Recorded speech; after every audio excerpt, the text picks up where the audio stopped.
What's up, everyone? Welcome to another episode of the Poker Vlog. We are out here today in sunny, beautiful Springfield, Missouri. Played a little bit of golf today. The weather is beautiful, so we'll definitely take it. A little bit breezy, but what can you do? It's fall.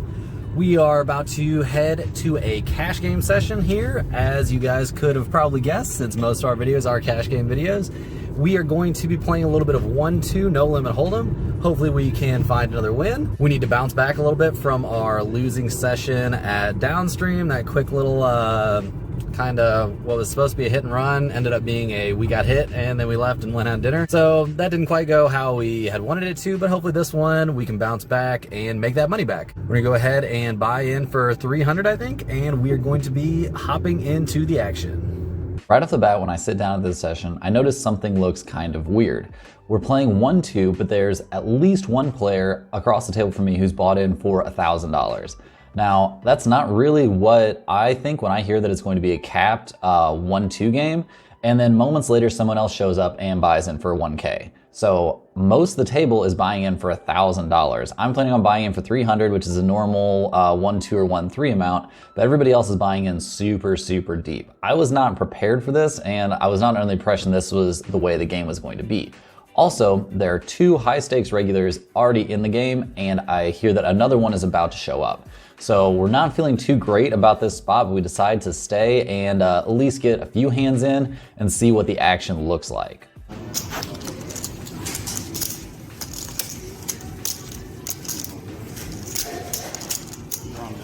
The first hand that we decide to play in this session, I look down at pocket sevens from under the gun +1, starting this hand off with about $290. This is not a straddle pot, which is weird because most of the pots are straddle pots in this game. Under the gun opens at $10, I make the call, and the button makes it $30 to go. Under the gun calls, and I call also. I think this is very standard, time to try to flop a set. The flop comes down 10-6-2 with two clubs, so we don't flop a set, but it's a pretty good flop for our hand going against the ranges that you would assume that we're going against. Under the gun checks, I end up checking, and the button bets out $50. Under the gun folds.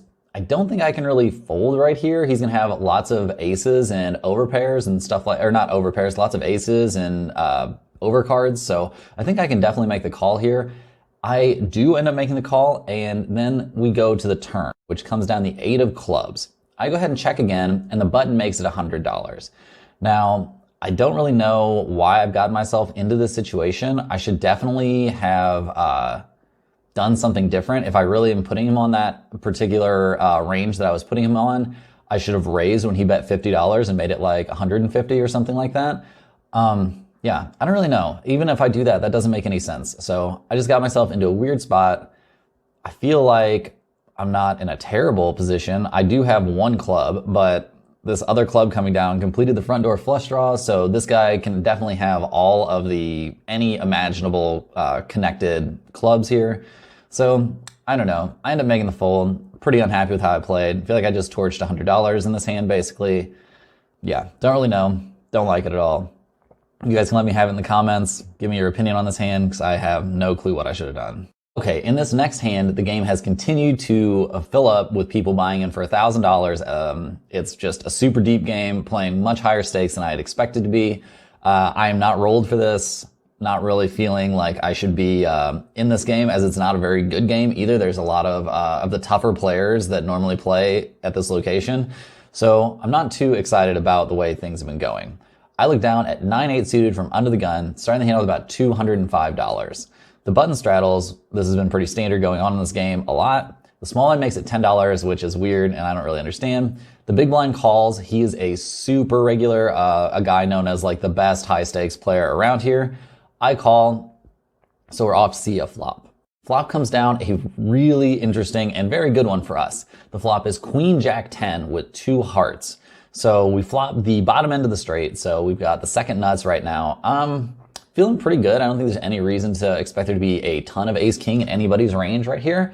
The small blind bets out $35. The big blind calls. I decided to go ahead and raise it up here. I think I obviously have to do that in this situation. It's such a wet connected board. I've got a great hand now, but I could get beat very easily.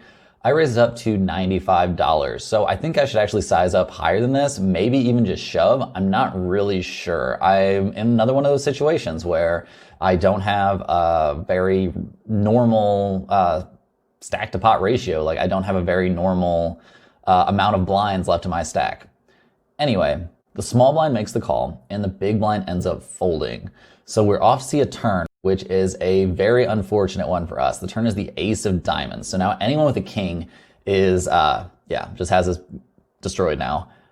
Small blind checks to me though, which is a great sign. I think if he has a king, he would just go ahead and shove it in himself instead of waiting for me to do it. I go ahead and put in $102. We fade the insta snap call, so that's a huge win. We're very, very, very happy about that. He tanks and tanks and tanks for a long time and eventually puts in the call. So I'm not sure what exactly he put us on or what exactly he had.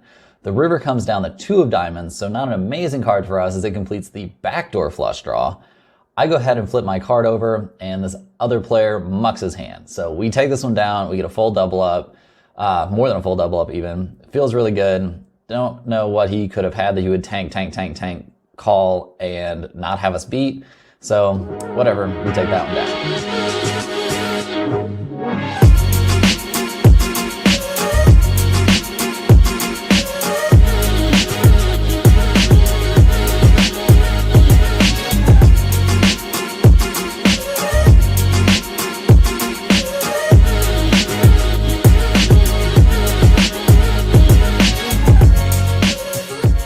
So this is a pretty weird situation that only comes up in home games. I don't know if you guys have this go on in games that you play in ever, but it's kind of interesting and I really don't hate it. I don't think it's bad for the game or anything like that. I go ahead and open up ace eight of clubs versus a player we're going to refer to as Lincoln from here on out.